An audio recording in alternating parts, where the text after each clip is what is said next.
Hey guys, you have code 43 today with another car review for you.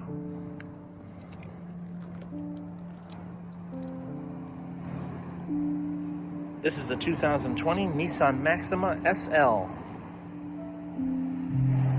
First we're going to do a walk around, talk about the styling, talk about the segment and competition.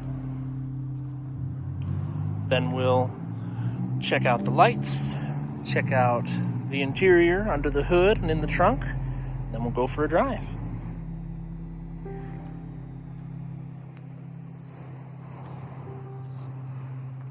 This current Maxima, if I remember correctly, came out for the 2018 model year.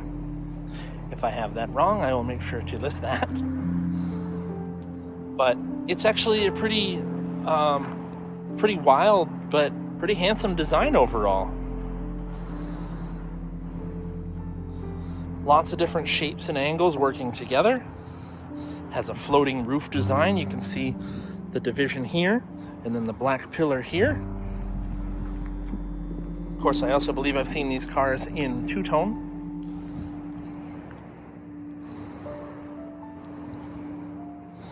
Pretty interesting design language Nissan has going on with these cars. And it's been followed suit by the Altima and the Sentra. And I believe even the Versa follows this as far as their sedans are concerned. Maxima is Nissan's largest sedan, larger than the Altima, which is the midsize. Competition for this, well, it was the Chevrolet Impala and the Ford Taurus, but those both died off last year, and this car soldiers on. Maybe a Chevy Malibu would be pretty close in size to this. Don't quote me on that. I'll look up what some other competition is and post it here. This white pearl paint is absolutely gorgeous. It has quad exhaust tips, but they are fake. You can see the pipes that end just inside of them, which is a single exhaust from the front to the back coming out of a muffler that has dual outlets. Fully independent suspension. This is a front-wheel drive only vehicle. I don't think the Maxima's ever been offered an all-wheel drive. Pretty wild split 5-spoke wheel design here. 245, 45, 18-inch tires. Continental Pro contacts. Next we'll go on to the window sticker here. Mile per gallon, 20 city, 30 highway, 24 combined. This particular car has just a couple of add-ons. Splash guards, kick plates, the 18-inch wheels, the pearl paint, and the extra mats. Total price, $42,005. It's a 300 horsepower engine, 261 pound-feet of torque, 3.5 liter V6. It is a CVT transmission known as the X-Tronic with Nissan. You can quote-unquote shift it and it will mimic having transmission ratios, which is interesting. It has active ride control, but I don't believe it has any sort of adaptive suspension, maybe adaptive shocks. I'll have to look a little bit more into that. It has a dual pane moonroof, so it's just a glass section in the back here. But the front section is a sunroof that opens completely over top, rides up on top of the roof here. No regular antenna on the car. You have the satellite antenna here, and then the regular AM/FM antenna is baked into the back window right here, which is pretty interesting. This SL trim slots between the base model SV and the top level Platinum. Next, we'll take a look at the lights.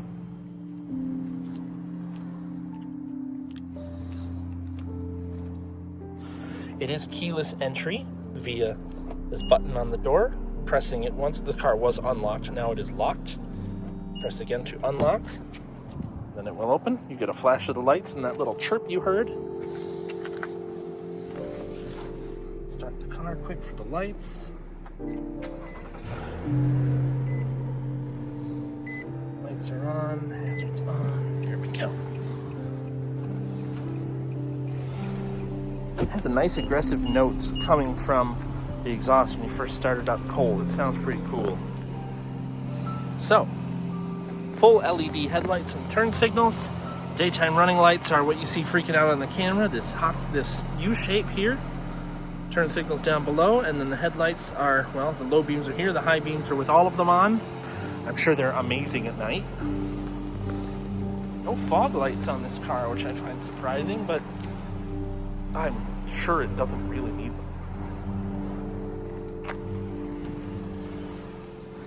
LED turn signals on the mirrors.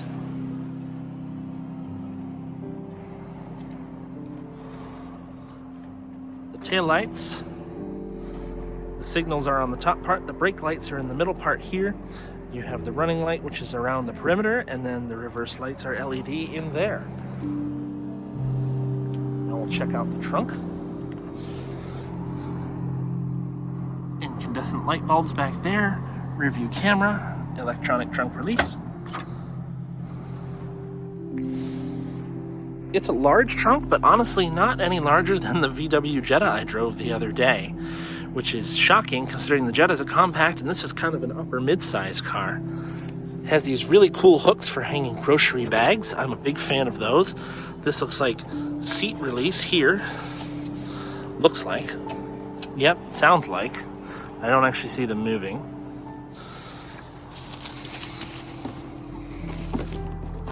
Up under the floor you have your spare, which might be a full size. Not quite sure.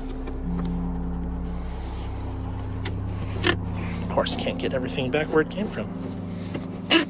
There we go.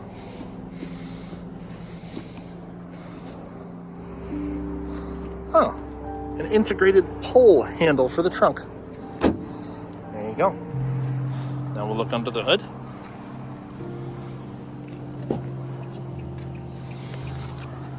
Hood release right here.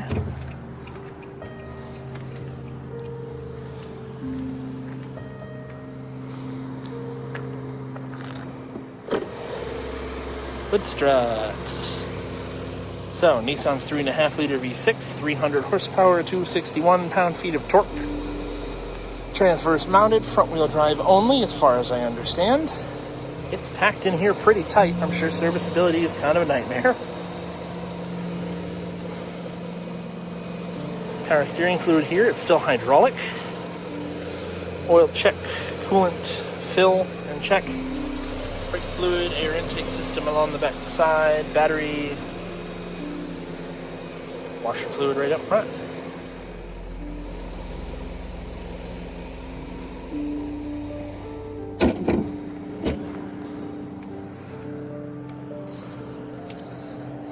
Here we'll listen to the sound of the doors. Nice solid sound. No slap.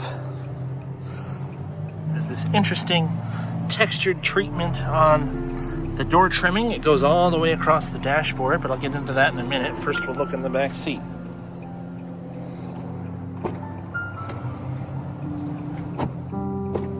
Same thing with the back doors. No slap, sounds good. The driver's seat is in my position. I'm 5'10" with long legs. I fit back here just fine. Barely grazing the seat with my knees. If I close the door, I have plenty of space. I'm comfortable back here. LED lights on the inside. You'll notice the covers up here for the moonroof, sunroof combo, which I'll open up when I get up front.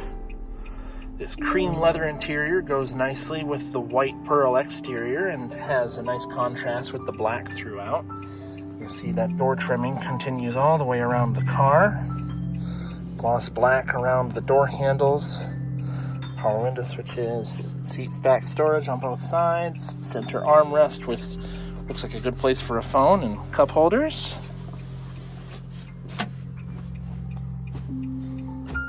Okay. Climate control vents in the back. No independent control for those, but at least you can open and close them. Charge ports. That's about it. The shape of the door does make for a lot of head knocking on the way in and out if you're not careful. You do have to duck.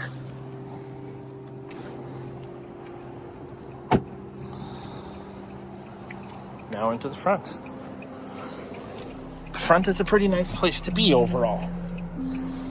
Door pockets have space for a water bottle. Typical controls on the door otherwise. Automatic front windows. Mirror controls right here. You have trunk pop and heated steering wheel here. Gauge dimmer here and your trip reset button. So there's no actual buttons on the cluster itself. And the cluster has a nice digital center screen which brings out all your information about your drive. But it has analog gauges for speedometer and tachometer, fuel and coolant temperature. I feel like they've actually kind of used this design pretty similarly since 2012 time frame. I've been in a Pathfinder that I know has had the same design back to 2013, so somewhere about that time. Maybe the Maxima has been the same since then as well. A pretty handsome design center console. It sits pretty high though, so even though I am about as far back as the seat will go, I still touch both sides with my legs stretched out to the pedals. Not a big deal, just noting. It's not uncomfortable whatsoever. Seats are very nice, have good support in the sides and in the bottom. Good thigh support as well. They're comfy, firm but not too firm. Self-dimming rear view mirror. Home link on here. Nothing else special to note. Visors. Lit. And they tell you they're sliding, which is great. I prefer that anyways. They do their job. Feel a little bit cheap, so does the whole headliner, honestly. Map lights up top here. So,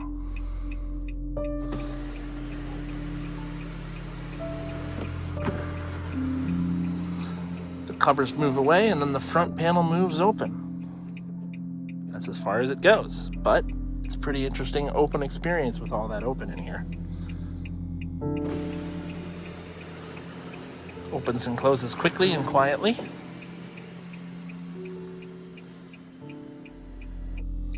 They're timed so they stop moving at the same time. It's a nice touch. You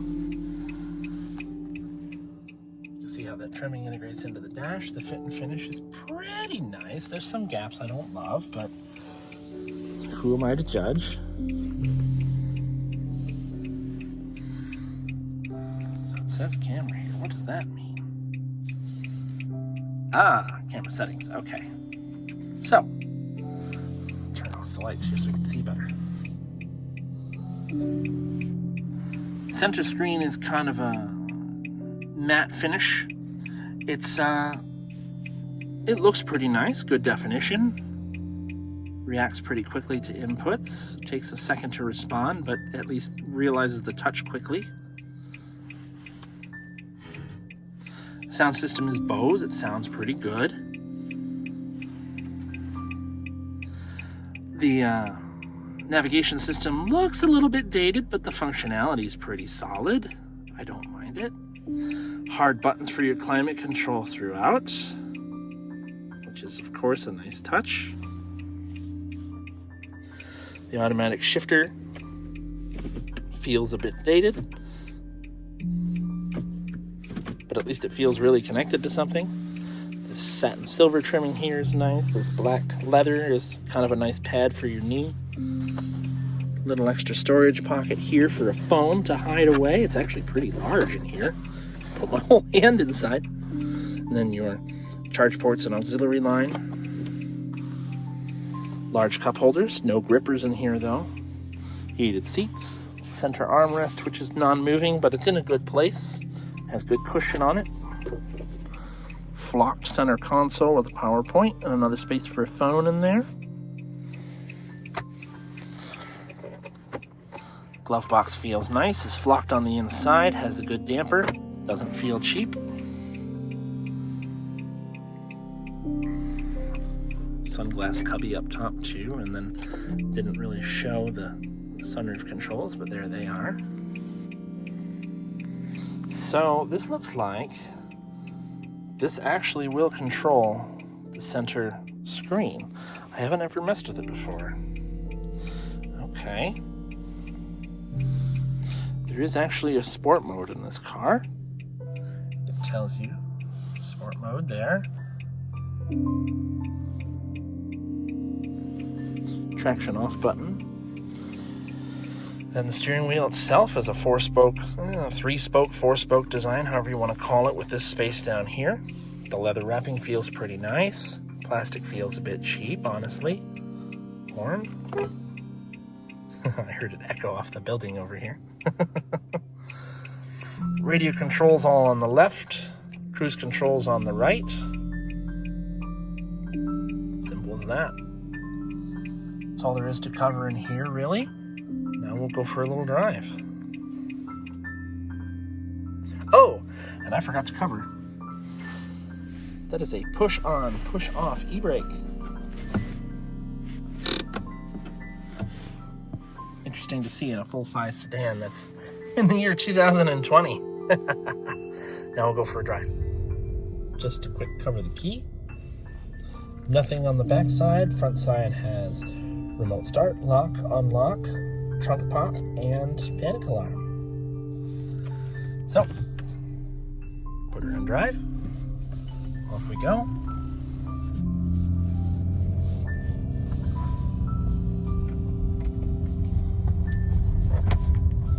Unfortunately, it's hideously sunny out right now.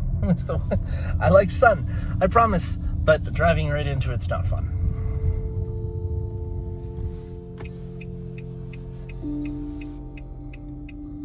Wait for my green here.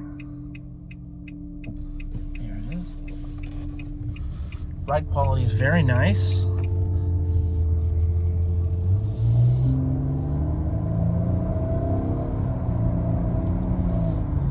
It does a very nice job pretending to shift for being a CVT. It's very quiet inside. Road noise is acceptable. Wind noise is very nice, or very quiet, I should say.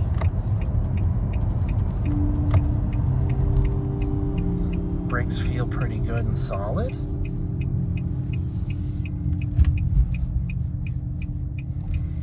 Have a brief moment to check out the rear view camera here.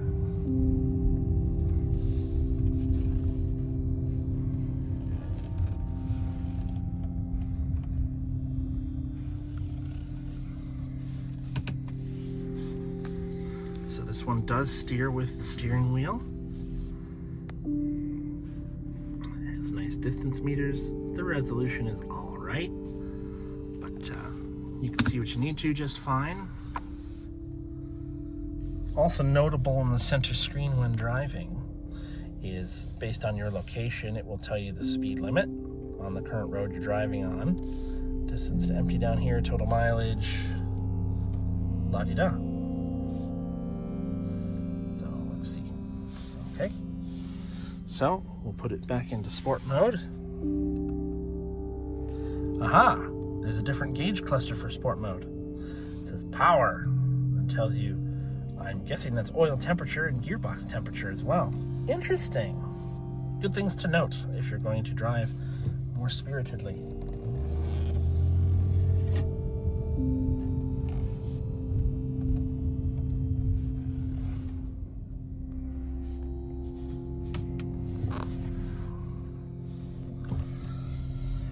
So now we'll see if we can get a little 0 to 60 test out here.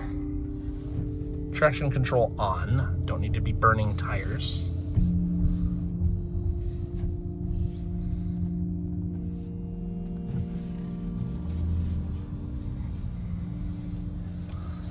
All right, here we go.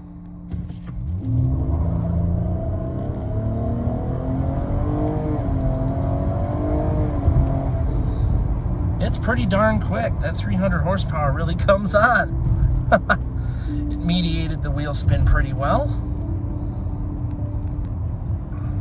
I'd have to guess that was in the mid 6s. Make sure to overlay it here.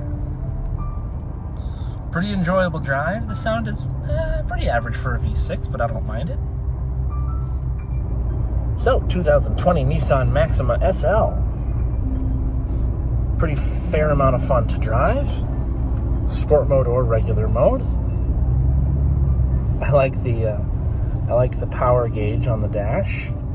That's fun. I'm sure more of a gimmick than anything else. A little bit sunny. Car has a big amount of space in the back seat for being, I would say, a mid-size car, upper mid-size car. Definitely no problem for a rear-facing child seat, which is applicable to me. I have a little one, and it's important to me that he fits comfortably and doesn't, disturb my seating position. I like the features. I like how it rides. I like how it drives. The driving dynamics are pretty sweet, and not really anything else to complain about. So, seems like it gets pretty decent mileage. Don't remember what I quoted before. 24 combined. Pretty good for a bigger car. Curb weight, I'd guess, is somewhere around 3,600 pounds. I'll make sure to note that here because I don't know it off the top of my head. At least I admit it. Hope you guys are enjoying what I'm doing. Like, comment, subscribe, and suggest things you want to see, things you want me to change, other vehicles you want me to check out, especially if it's your own personal car. I definitely want to check those out too. I don't care what it is. It could be, Chevy Aveo or Chevy Spark, or it could be, something high-end. It could be, the hottest, newest Lamborghini or Maserati or any sort of interesting vehicles I want to check out. Doesn't have to be interesting either. I'm happy to do normal cars as well. So, anyway, that'll do it for me on this episode. See you next time.